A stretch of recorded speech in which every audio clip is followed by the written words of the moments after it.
Hello everyone, welcome to all of you in exam गुरु।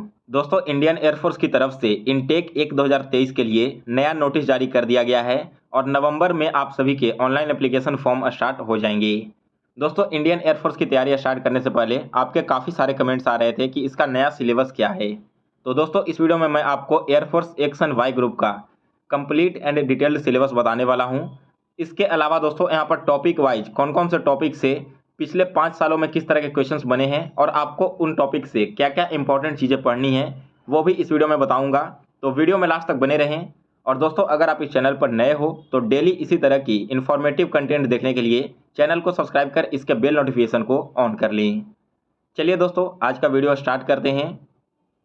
तो सबसे पहले दोस्तों, हम एयरफोर्स वाई ग्रुप में रागा का सिलेबस देखेंगे।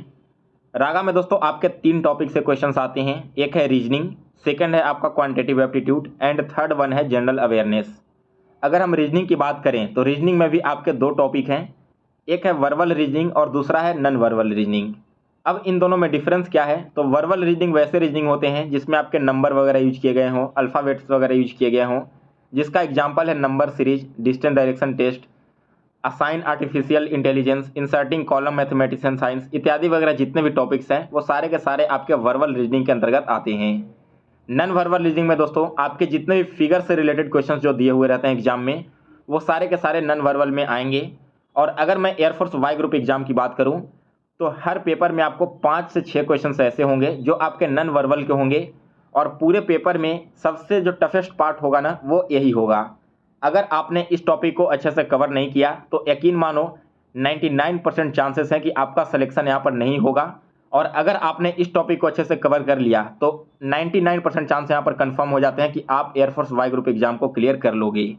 क्योंकि इसके अलावा बाकी के जितने भी टॉपिक होते हैं बहुत ही ईजी लेवल के एंड कॉमन सेंस वाले क्वेश्चंस होते हैं जो आप चाहो तो बिना प्रैक्टिस के भी सॉल्व कर सकते हो। लेकिन ये जो नॉन वर्बल में फिगर वाले क्वेश्चंस होते हैं इनका लेवल काफ़ी हाई होता है और 20 मिनट के टाइम में इन सारे क्वेश्चंस को सॉल्व करना लगभग इम्पॉसिबल है अगर आपकी अच्छी प्रैक्टिस ना हो तो चलिए यहाँ पर देख लेते हैं किस किस तरह के क्वेश्चंस अभी तक आए हैं एग्जाम में verbal and non verbal reasoning में। पहला टॉपिक है दोस्तों आपका नंबर सीरीज। नंबर सीरीज से रिलेटेड जो क्वेश्चंस आएंगे इसमें कुछ इस तरह का होगा कि एक सीरीज आपको आगे बढ़ती हुई दिखाई देगी और आपको बताना होता है कि अगले टर्म में कौन सा नंबर आने वाला है। एक क्वेश्चन का मैं एग्जाम्पल लेकर आपको यहाँ पर बताता हूँ और यह क्वेश्चन इसी साल जुलाई 2022 में एयरफोर्स वाई ग्रुप एग्जाम में पूछा गया था। क्वेश्चन था 248-3264। यहाँ पर आपको बताना था कि क्वेश्चन मार्क की जगह पर कौन सा नंबर आएगा। तो देखिए, 2 का डबल करने पर 4, 4 का डबल 8, 8 का डबल 16 आ जाएगा, 16 का डबल 32 और 32 का डबल 64 हो रहा है। तो इसी तरह के इजी लेवल के क्वेश्चंस आपको यहाँ पर न्यूमेरिकल सीरीज में देखने को मिलेगा। इसके बाद सेकंड जो आपका पार्ट है वो है डिस्टेंस एंड डायरेक्शन टेस्ट का।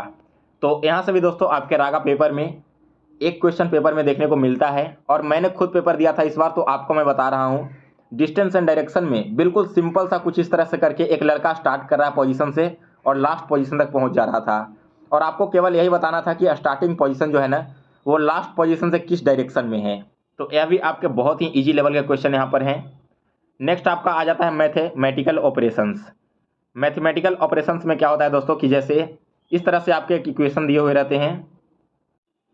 जैसे देखो 2 + 6 × 5 डिवाइडेड बाई 9 - 4 और आपसे कुछ कंडीशन दे दिया गया होगा कि अगर प्लस को हम डिवाइड कहते हैं, मल्टीप्लिकेशन को माइनस कहते हैं, डिवाइड को प्लस कहते हैं और माइनस को यहाँ पर मल्टीप्लाई कहते हैं। तो आपको बताना है कि इस पूरे सीरीज का वैल्यू क्या होगा।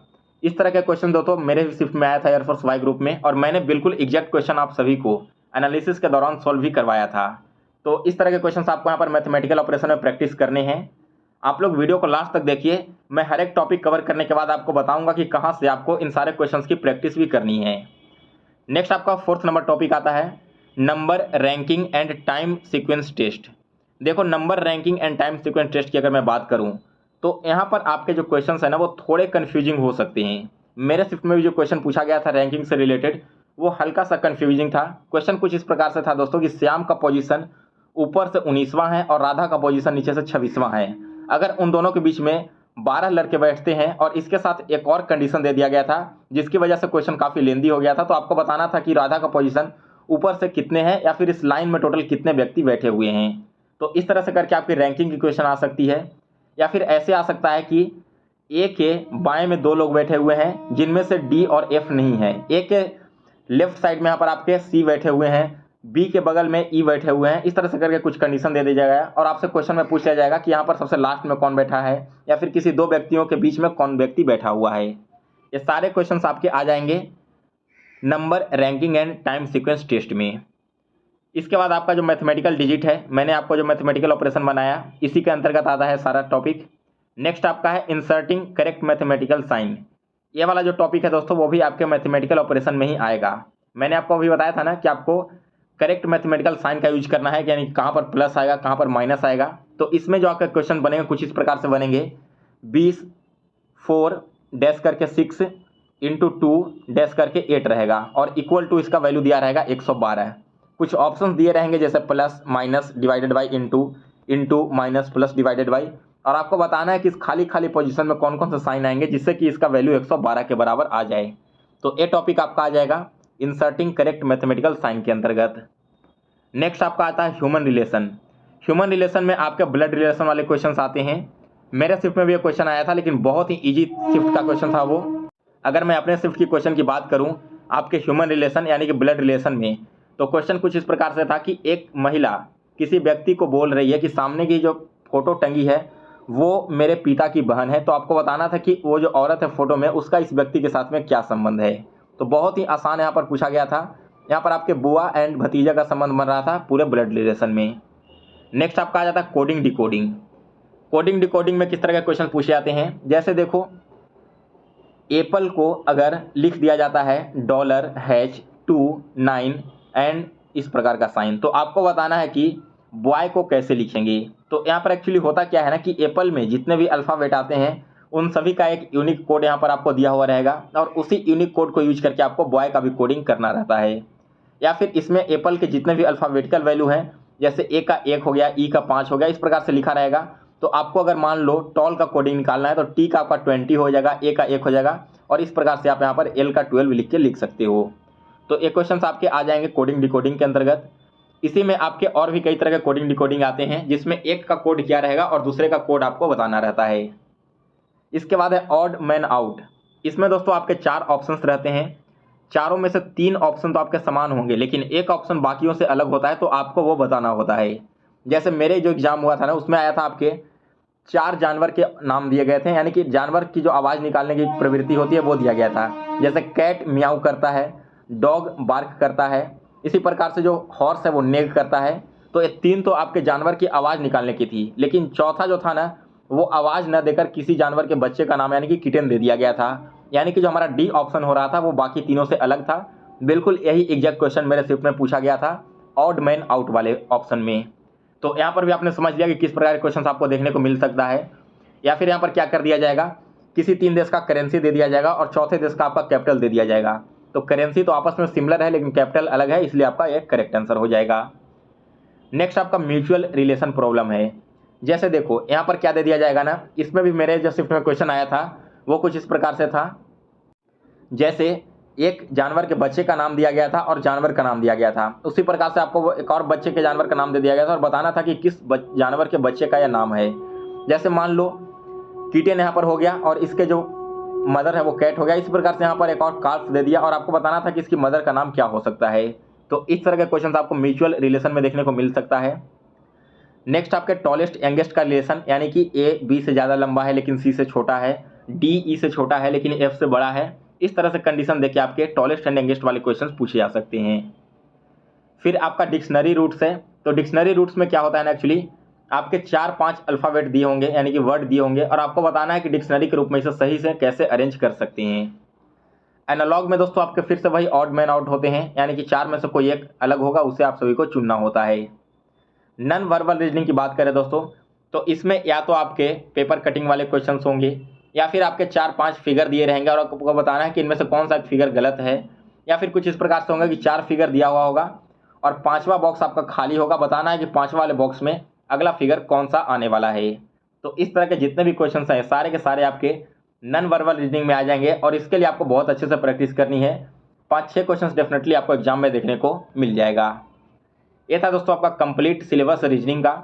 अब हम बात करते हैं कि इन सभी की प्रैक्टिस आपको कहाँ से करनी है। तो देखिए दोस्तों, रीजनिंग की प्रैक्टिस करने के लिए जैसा कि आप सभी को पता है कि मैंने कल से ही एयरफोर्स वाई ग्रुप एग्जाम का क्लास स्टार्ट कर दिया है।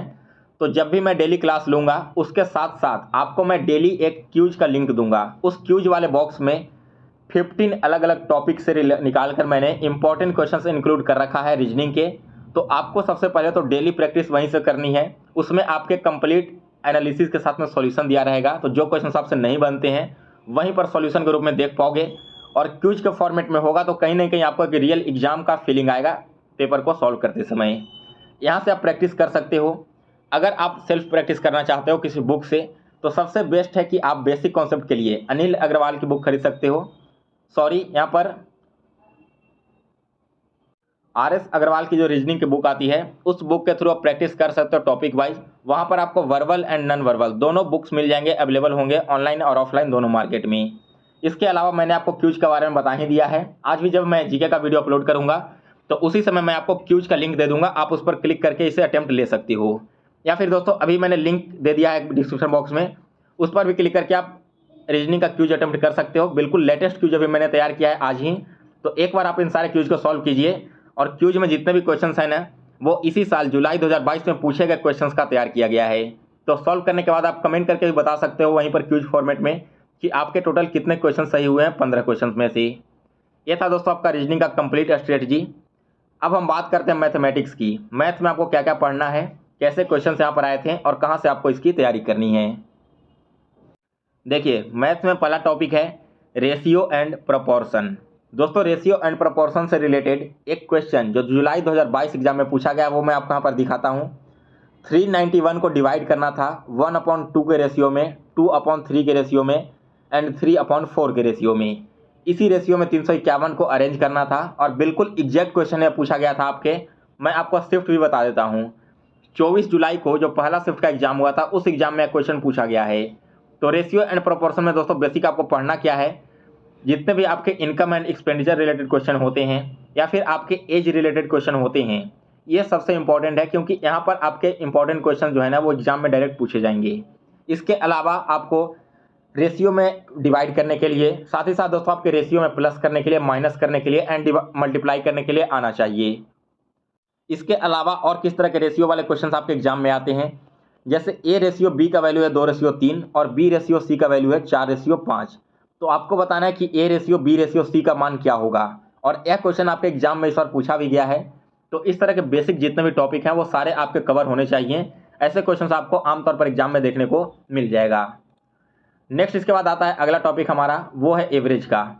एवरेज में देखिए दोस्तों क्या हो रहा है यहाँ पर कि आपके जो क्वेश्चन है वो कुछ इस प्रकार से आते हैं कि माता और पिता की उम्र की एवरेज 80 साल है।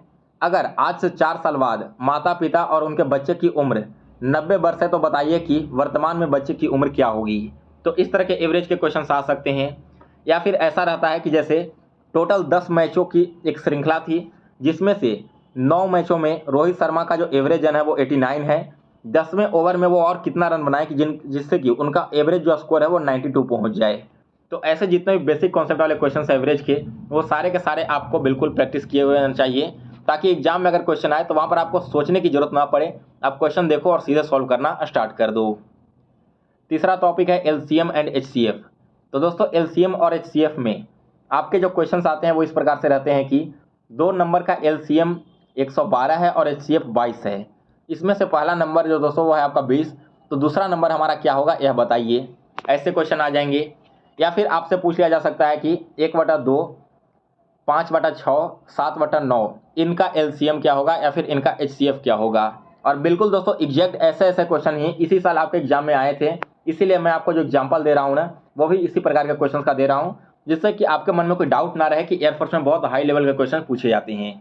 यहाँ पर क्वेश्चन का लेवल बहुत ईजी रहता है, केवल जरूरत रहती है कि आप सही से कॉन्सेप्ट को क्लियर करो और एग्जाम से पहले एटलीस्ट 1 महीने की आपकी बहुत अच्छे से प्रैक्टिस होनी चाहिए, तभी आप 20 मिनट के अंदर में टोटल 30 क्वेश्चन वहां पर सॉल्व कर पाओगे। इसके बाद अगले टॉपिक पर हम वापस आते हैं जो कि हमारा है प्रॉफिट एंड लॉस। तो इसमें भी दोस्तों एक सेकंड मैं क्वेश्चन जरा ओपन कर लेता हूं लैपटॉप में, क्योंकि सारे क्वेश्चन जो आपके एग्जाम में आए थे उसे मैं देख कर ही उसी बेसिस पे आपको सिलेबस का एनालिसिस दे रहा हूँ। तो यहाँ पर आपके जो प्रॉफिट एंड लॉस के क्वेश्चन पूछे गए हैं पिछले एग्जाम में वो कुछ इस प्रकार से दोस्तों थे। यहाँ पर कि एक ऑब्जेक्ट जो है वो 2700 रुपये में ख़रीदा गया था। अगर इस पर 200 रुपये का और चार्ज लगाया गया इसे मरम्मत करने में और वापस से इसे 10% का प्रॉफिट में बेच दिया गया है, तो आपको बताना है कि कितने रुपए में इसका बेचा गया है। इसके अलावा प्रॉफिट एंड लॉस का एक और क्वेश्चन आया था दोस्तों कि किसी ऑब्जेक्ट का जो सेलिंग प्राइस है वो है 27.5 रुपये, ठीक है, और उसका जो प्रॉफिट है वो यहाँ पर 10% का है। अगर सेलिंग प्राइस 25.75 रुपये हो जाता है तो उसका प्रॉफिट या लॉस क्या होगा। दोस्तों बिल्कुल सेम क्वेश्चन आपके ये 27 जुलाई को तीसरे शिफ्ट में इस साल के एग्जाम में पूछा गया था। तो आपने यहाँ पर देख लिया कि प्रॉफिट एंड लॉस में आपको किस किस तरह के क्वेश्चन देखने को मिल सकते हैं। इसके बाद बात करते हैं अगले टॉपिक की, that is time, distance and speed. इसमें दोस्तों मेरे शिफ्ट में एक क्वेश्चन जो आया था बहुत ही ईजी लेवल का था। वहाँ पर किसी ट्रेन का स्पीड किलोमीटर पर आवर में दिया गया था और पूछा गया था कि 112 सेकंड में यह ट्रेन कितनी डिस्टेंस कवर करेगी। तो हम पहले क्या करेंगे कि जो स्पीड किलोमीटर पर आवर में है इसे कन्वर्ट कर देते हैं मीटर पर सेकंड में और फिर इसे इसके टाइम से मल्टीप्लाई कर देंगे तो आपका वैल्यू निकल कर आ जाएगा। इसके अलावा जब दो ट्रेनें एक दिशा में चलती है या फिर दो ट्रेनें अपोजिट डायरेक्शन में चलती है तो कितना टाइम लग रहा है या फिर कितना डिस्टेंस वगैरह कवर किया जा रहा है, इस तरह के रिलेटेड क्वेश्चन आपके एग्जाम में आएंगे। नेक्स्ट आपका है सिंप्लीफिकेशन ऑफ नंबर। दोस्तों बहुत सारे लोगों को ऐसा लगता है ना कि सिंप्लीफिकेशन टॉपिक से एयरफोर्स एग्जाम में क्वेश्चन नहीं आता, लेकिन बिल्कुल मेरे ही एग्जाम में क्वेश्चन आया था, मेरे ही शिफ्ट में क्वेश्चन पूछा गया था। क्वेश्चन कुछ इस प्रकार से था कि एग्जैक्ट तो अब मुझे याद नहीं, 252 divided by 17 into 8 plus 9 into 6 minus 8, इस प्रकार से करके कुछ सिंप्लीफिकेशन दिया गया था। तो बहुत ही ईजी लेवल के क्वेश्चन होते हैं। अगर आपके टोटल 10 शिफ्ट में एग्जाम हो रहे हैं एयरफोर्स के तो 6 से 7 शिफ्ट आपको ऐसे जरूर मिलेंगे जहाँ पर इस तरह के डायरेक्ट क्वेश्चन आपके दिए रहेंगे जो कि आप 5 से 8 सेकंड के अंदर सॉल्व कर सकते हो। नेक्स्ट आपका फ्रैक्शन वाला आ गया, तो फ्रैक्शन भी इसी टॉपिक के अंदर तक आ जाएगा जिसमें आपके डायरेक्ट ना देकर फ्रैक्शन में आपके वैल्यूज दिए रहेंगे। अब है दोस्तों लास्ट का topic, area of triangle, square and rectangle, surface area and volume, cylinder, cone, sphere, probability and simple trigonometry. ये सारे के सारे आपके एडवांस मैथ के टॉपिक हैं। तो इसे मैं आपको एक साथ एक्सप्लेन करते चलता हूं और यहाँ पर आपको क्वेश्चन भी बताते चलूंगा कि कैसे कैसे क्वेश्चन इस बार के एग्जाम में आए हैं। जैसे देखो यहाँ पर अगर हम बात करें ट्रायंगल की तो ट्रायंगल और ट्रिग्नोमेट्री से रिलेटेड एक क्वेश्चन आया था मेरे शिफ्ट में। इसके अलावा मेरे से आगे वाले दोनों शिफ्ट में सेम क्वेश्चन रिपीट हुआ था। क्वेश्चन था आपका कुछ इस प्रकार से कि एक ट्रायंगल है, एक्चुअली में ट्रायंगल नहीं था, वर्ड प्रॉब्लम दिया गया था, लेकिन मैं डायरेक्ट फिगर से समझाता हूँ कि एक दीवार है और दीवार पे एक सीढ़ी लगी हुई है जहाँ पर इसका जो उन्नयन कोण है यानी कि एंगल ऑफ एलिवेशन वो 30 डिग्री का बना रहा है और यहाँ पर दीवार से सीढ़ी तक की दूरी 50 मीटर की है। तो आपको बताना है कि इस दीवार का हाइट क्या है। ये आपका ट्रिग्नोमेट्री एंड ट्रायंगल का फॉर्मूला यूज करके इस क्वेश्चन को सॉल्व कर सकते हो। ऐसा ही सिमिलर क्वेश्चन एक और देखने को मिल गया था आगे आने वाले शिफ्टों में, लेकिन वहाँ पर चेंजिंग क्या किया गया था कि एंगल ऑफ एलिवेशन न देकर एंगल ऑफ डिप्रेशन दे दिया गया था 40 डिग्री का और यहाँ पर नीचे का हाइट ना देकर यहाँ पर हाइट दे दिया गया था और नीचे का वैल्यू आपसे निकालने के लिए पूछा गया था। इसके बाद दोस्तों अगला क्वेश्चन आया था कि 1 plus sine A plus cos A divided by 1 minus sine A minus cos A का वैल्यू क्या होगा। यह क्वेश्चन आपका एक ट्रिग्नोमेट्री से रिलेटेड पूछा गया था। इसके बाद दोस्तों आपका जो अगला क्वेश्चन आया था यहाँ पर वो पूछा गया था length of rectangle is double of its width, यानी कि किसी रेक्टेंगल का लेंथ जो है इसके विड्थ से डबल है और अगर हम विड्थ को 5 सेंटीमीटर घटा देते हैं और लेंथ को 5 सेंटीमीटर बढ़ा देते हैं तब इसका जो एरिया है वो 75 सेंटीमीटर स्क्वायर बढ़ जा रहा है। तो आपको बताना है कि इस रेक्टेंगल का विड्थ क्या है। ये आपका स्क्वायर एंड रेक्टेंगल चैप्टर का क्वेश्चन आ गया। नेक्स्ट आपका देखिए क्यूब एंड क्यूबाइड। तो इससे जो क्वेश्चन पूछा गया था दोस्तों वो यह था कि सरफेस एरिया ऑफ क्यूब निकालना था आपको और क्यूब का जो दिया गया था वॉल्यूम यानी कि जो वैल्यू दिया गया था वो 8, 6 और 1 था। 3 क्यूब थे, तीनों को आपको कंबाइन करके एक सरफेस एरिया पता करके बताना था। तो इस तरह के क्वेश्चंस आपके आ रहे हैं यहाँ पर एडवांस मैथ में। नेक्स्ट आपके simple interest and compound interest से भी क्वेश्चन देखने को मिला है, तो यह टॉपिक भी आपको अच्छे से कवर करके जाना है। और इसके अलावा दोस्तों आपके मिक्सचर एंड एलिगेशन टॉपिक से रिलेटेड बहुत सारे क्वेश्चन देखने को मिले हैं अलग अलग शिफ्टों में।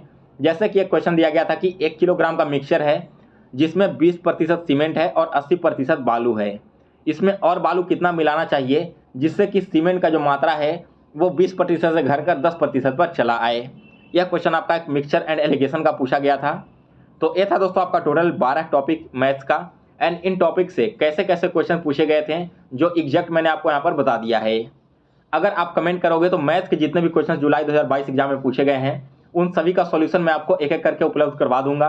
इसके लिए आपको कमेंट बॉक्स में कमेंट करके बताना है।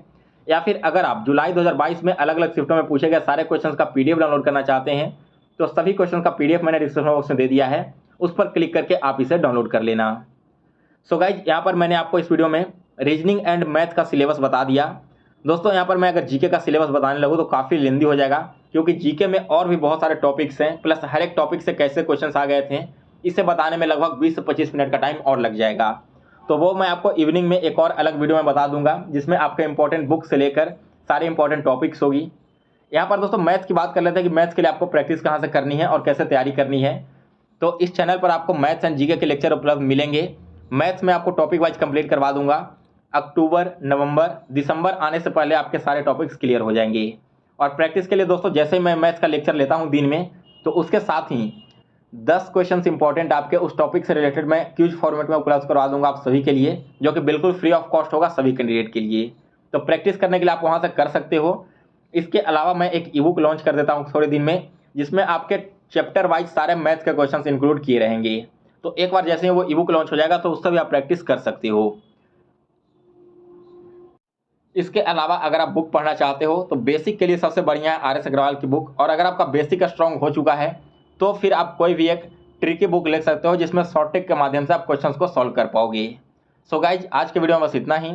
वीडियो पसंद आया हो तो इसे लाइक करें। इसके साथ ही दोस्तों मिलते हैं फिर से नए वीडियो में, तब तक के लिए जय हिंद, जय भारत।